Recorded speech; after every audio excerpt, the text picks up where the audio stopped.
TEDxOFAN 2025, au cœur de l'humain. J'ai 50 ans et donc j'ai une boîte. Mais je suis très beau, comme vous avez dit. La beauté, c'est important, hein. Calista. La beauté, c'est important. Voilà. Donc, j'ai créé une entreprise il y a 17 ans qui est passée par toutes les couleurs de l'arc-en-ciel. On en parlera un peu après. Mais pour faire vite, aujourd'hui, elle va bien. C'est une grande dame qui avance toute seule, très forte, très sûre d'elle, rien ne l'arrête. On a 1 millier d'employés à peu près, donc ça c'est pas mal, beaucoup d'emplois. Des gens super forts dont certains sont dans la salle, tous les jours ils m'impressionnent. Et puis tout un écosystème que cette entreprise porte, parce que nous on a une laiterie, c'est une laiterie, on fait du yaourt. Et pour faire le yaourt au Sénégal, jusqu'ici on faisait que importer du lait en tout cas, donc c'est pas mal, hein, on importe du lait, bon. Ça profite aux éleveurs qui vendent le lait peut-être en Europe ou en Nouvelle-Zélande, c'est pas mal. Mais c'est encore mieux d'acheter le lait au Sénégal parce que ici, il y a beaucoup d'éleveurs qui ne vendent pas leur lait et donc ils n'ont pas de revenus. Bon, nous, on a fait ce qu'on a pu et aujourd'hui, on a à peu près 8000 familles d'éleveurs qui ont un revenu chaque mois, un revenu régulier et croissant grâce à notre activité finalement. Donc on entraîne toute une communauté. C'est intéressant ce type d'entrepreneuriat. Et je disais, j'ai 50 ans, c'était pour dire, tiens, si je me retourne et que je dis, il faut que je partage ce que j'ai appris avec des gens plus jeunes. Je n'ai pas du tout fini, hein, mais bon, déjà, je peux faire ça. Ça fait partie d'ailleurs des choses qu'il faut que je fasse à mon âge. En fait, moi, j'ai été énormément conseillé. J'ai été énormément inspiré, comme ce soir, par des gens sur lesquels je me projette, je prends une brique, etc. Mais il y a un moment où vraiment tout était à construire et j'étais avec mon entreprise vraiment en danger. D'ailleurs, je dis j'étais en danger, c'est vrai, parce que l'entreprise était en danger, mais on s'expose énormément quand on entreprend. Et en fait, on expose aussi peut-être les gens qu'on aime le plus, qui sont des parties prenantes de ce qu'on fait, et puis on s'expose soi-même, parce que c'est pas facile d'échouer, c'est pas facile de réussir, enfin voilà, on s'expose. Alors je vais parler aujourd'hui d'un entrepreneur canadien qui a 20 ans de plus que moi, Charles Sirois. Ce gars, il sort d'un petit village au Canada, il fait des études, etc. Et puis il reprend la compagnie de son père, qui était une compagnie de bip, vous savez, le début de la téléphonie, donc les messages. Bon, il a fait énormément grossir. Et puis de là, il passe au téléphone mobile, le cellulaire, c'était ce moment-là. Puis l'Internet, etc. Ça devient un des plus grands entrepreneurs canadiens du domaine des télécoms, disons. Et puis il s'étend dans le monde. C'est un succès monstre. Tout ce qu'il entreprend réussit. Il est milliardaire. Bon, milliardaire, c'est une façon de mesurer, disons, la taille de sa réussite. Il y a d'autres façons de mesurer, mais celle-là, c'en est une. Continue à entreprendre. Il se lance dans l'investissement. Donc, il investit des fonds d'investissement. Il réussit ça également magnifiquement. La banque, l'agriculture, enfin, c'est incroyable. Bon. Cet homme-là, le gouvernement du Canada lui demande, début des années 2000, d'aller au Japon, parce qu'il y avait un G8 où la question c'était comment est-ce que la technologie va permettre d'éradiquer la pauvreté. Parce que lui, c'est une référence en technologie, ce gars. Donc on dit, vas-y.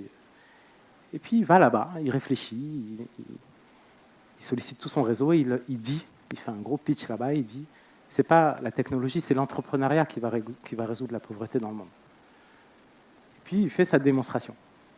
Il était au G8. Il faut me pardonner. Hein. Mais en partant, il sait que les gars là, ils ne vont pas faire ce qu'il a dit. Donc, il crée une association. C'est comme ça qu'on s'est connus.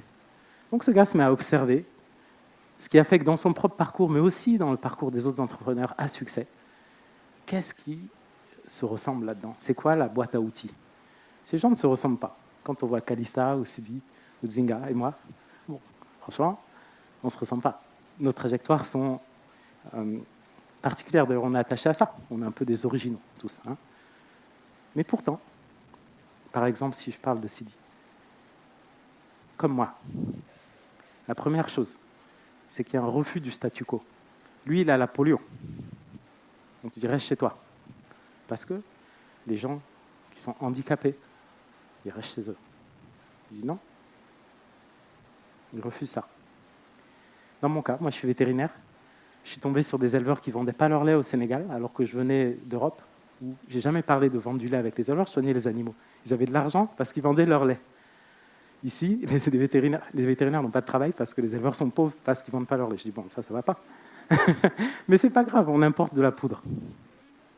C'est comme ça. Et ben ça, c'est mon statu quo, le statu quo de la laiterie, ce refus-là. Donc il y a toujours ça, le refus du statu quo, première chose.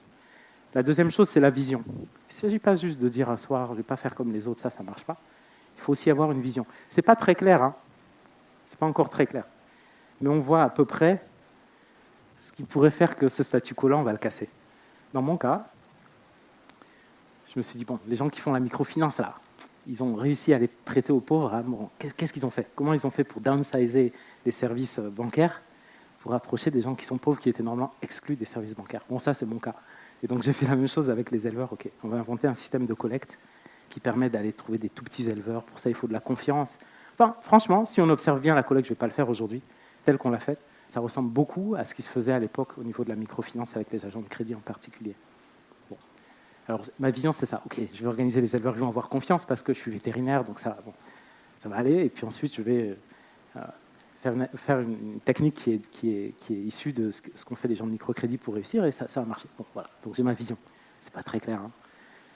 Il y a une troisième étape, justement, où les choses se clarifient. Lui, Charles Sirois, là, il m'a dit, ça s'appelle, enfin, selon lui, la conviction. Donc la vision, il faut la transformer dans quelque chose qui est convaincant. D'abord pour l'entrepreneur. Parce que franchement, sauf s'ils sont fous, et les entrepreneurs qui réussissent ne sont pas fous, c'est des gens qui calculent. Ils prennent des risques, mais ils calculent. Sinon, ils ratent. Et donc, il faut qu'ils soient convaincus du fait que leur projet est possible avant de se lancer. Et quand ils sont convaincus eux-mêmes, ils sont capables de convaincre peut-être des banquiers ou, je sais pas, des acteurs, des parents, l'environnement. C'est dans cet environnement-là qu'on commence l'entreprise. Donc la conviction. Ça, c'est l'étape, par exemple, des business plans, des calendriers, de l'étude des organisations, etc. Donc une étape où on va ramener la vision, là, le projet, dans des réalités qui sont exécutables. C'est pas tout. Hein. Le chemin de l'entrepreneur est encore long. Après cette étape de conviction, on trouve toujours une étape d'exécution. Ça, c'est, voilà. Il faut faire les choses à l'image de ce qu'on avait pensé. Donc les questions de qualité, les questions de respect des délais, ces questions-là, hein, de qualité des organisations, donc la qualité des ressources humaines, etc. Donc l'exécution. S'il n'y a pas d'exécution et pas de bon produit, s'il n'y a pas de bon produit, l'entrepreneur rate. Et c'est pas tout, encore une fois, il y a une dernière étape, c'est la persévérance. Vous avez vu, hein, les gens qui sont passés avant, c'est des gens persévérants. Il faut toujours ça, parce que ça ne se passe jamais comme prévu. Et donc, des fois, ça se passe mieux. Mais c'est très difficile quand ça se passe mieux, parce que ce n'était pas prévu. Et des fois, ça se passe moins bien. Dans mon cas, ça s'est passé beaucoup moins bien. Ça a mis beaucoup plus de temps et j'ai perdu 5 milliards. Enfin, ce n'est pas moi qui les ai perdus, c'est les gens qui avaient mis leur argent chez moi. Ouais, je dis ça. Mais je ne disais pas du tout ça à l'époque parce que c'est la confiance. Et ces gens avaient mis de l'argent pour mon projet, c'était quelque chose de sacré. Et donc, c'était infernal de vivre cette situation. En fait, je dis ça beaucoup d'ailleurs pour que les autres entrepreneurs puissent avouer des choses comme ça qui sont inavouables quand tu les vis. Moi, je ne disais pas du tout ça à l'époque. Hein. Maintenant, je dis ça après avoir dit oui, j'ai mis l'employé et tout ça. Sinon, c'est pas bon. Voilà. Donc après tout ça, hein, donc le refus du statu quo, premièrement. Deuxièmement, la vision. Sinon, ça ne sert à rien juste de se révolter. Troisièmement, la conviction. Donc, comment vraiment on prépare le projet. Ensuite, l'exécution. Et ensuite, la persévérance. Au bout de ça, il y a le... Franchement, j'aimerais qu'on regarde, si vous vous reconnaissez dans ces histoires-là, mais souvent je trouve, hein, dans les parcours entrepreneuriaux que j'ai vus, on retrouve ça. Et bon, dans la laiterie du Verger, comme je l'ai dit, ça a été ça. Et en fait, quand on zoome, tous les projets entrepreneuriaux dans la laiterie repassent ce cycle. Aujourd'hui, je me dis, mais cette boîte, elle ne grossit pas parce que l'environnement n'est pas... Enfin, elle ne grossit pas, donc on n'est jamais assez gros. Hein, parce qu'on a 8000 familles d'éleveurs, mais au Sénégal, il y en a 600 000. Donc on reste un tout petit machin par rapport à notre mission d'organiser la filière laitière sénégalaise. Et puis en fait, dans tout le Sahel, il y a ce problème de connexion des éleveurs traditionnels et des villes. Donc on a besoin d'une très grosse entreprise capable d'organiser vraiment une filière. Et donc, il faut qu'on grossisse. Mais ce qui nous empêche de grossir, c'est l'infrastructure, c'est l'absence de financement correct, même à notre taille. Voilà, c'est la capacité à engager vraiment le dialogue pour changer les politiques publiques, etc. Ça, voilà. Alors là-bas, il y a plein de refus du statu quo. Hein. Il y a plein d'étapes où on doit dire non, ça marche comme ça, mais en fait, non. J'accepte pas. Je pense que c'est pas comme ça que ça devrait marcher. Il faut avoir une vision. Et c'est reparti. Donc, je suis en plein là-dedans en ce moment. Et je suis en train de commencer à avoir la vision de l'écosystème qu'il faut mettre en place pour que la laiterie du berger elle devienne une entreprise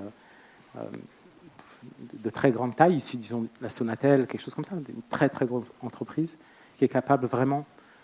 Bon, le but, c'est pas juste la taille, hein, ça c'est un outil. Mais la raison de faire tout ça, c'est vraiment d'organiser la filière. Voilà. Pour conclure, moi je pense que les entrepreneurs, en particulier les entrepreneurs sociaux, c'est vraiment un actif commun que les sociétés ont. Quand c'est difficile, quand il y a tellement de... Au Sénégal, franchement, c'est pas facile. Quand on sort dans la rue, si on est déprimé, le jour où on se lève mal, j'imagine que ça t'arrive aussi, Calista, là, quand tu parlais tout à l'heure. Il y a des mauvais jours où les gens ne te sourient pas, où tu vois un enfant qui a dormi là, dans la rue, toi tu passes et tu vois ce petit qui dort, qui ne se réveille pas alors qu'il y a tellement de bruit et tout, tu te dis mais comment, quel niveau d'épuisement, quel niveau de détresse il a pour être encore là, celui-là. Bon, tu as envie de t'asseoir, quoi. Il y a des jours où tu as envie de t'asseoir. Les entrepreneurs, ces gens-là, dans cet environnement, ils continuent à avoir des opportunités. Pas seulement les voir, pas seulement critiquer, pas seulement avoir une vision pour un soir. Ces gars-là, ils sont capables de transformer ça durablement et de faire quelque chose qui va organiser une partie de notre société. Créer des emplois pérennes, comme disait Charles Sirois, et c'est comme ça qu'on lutte contre la pauvreté, qu'on va construire des sociétés plus justes, plus inclusives. C'est ça le vrai entrepreneuriat. Ce n'est pas l'accaparement, la concentration des richesses sur une personne, ça c'est vain, c'est des gens qui n'ont pas sans doute suffisamment de profondeur pour voir qu'ils s'inscrivent dans quelque chose de plus grand que ça. Ici, ça saute aux yeux. Il faut absolument que les entrepreneurs, à côté des autres, créent non seulement de la richesse pour eux, c'est un outil, c'est un moyen, mais surtout pour contribuer vraiment à la construction d'une plus belle société. Voilà. Merci beaucoup.